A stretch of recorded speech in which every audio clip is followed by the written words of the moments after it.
Devin Yaron was happy to get a raise when Seattle's minimum wage went up to $11 an hour at the beginning of the month. I definitely recognize that having more money is important, especially in a city as expensive as this one. Unfortunately, he'll only enjoy that bigger paycheck for a few more months. In August, his boss is shutting down Z Pizza, putting him and his 11 coworkers out of work. Fortunately, she keeps us in the loop and didn't just tell us last minute. Ritu Shaw Burnham doesn't want to go out of business, but says she can't afford the city's mandated wage hikes. I've let one person go since April 1st. I've cut hours since April 1st. I've taken them myself because I don't pay myself.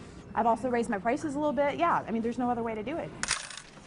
Small businesses in the city have up to 6 more years to phase in the new $15 an hour minimum wage.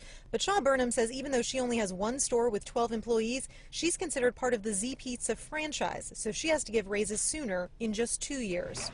I know that I would have stayed here had I had 7 years just like everyone else and had an even playing field. The discrimination that I'm feeling towards my small business right now makes me not want to stay and do anything in Seattle. We reached out to 15 Now Seattle, the organization that pushed for the higher minimum wage.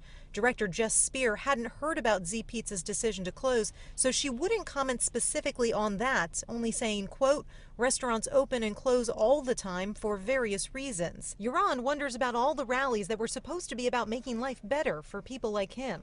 If that's the truth, I don't think that's very apparent.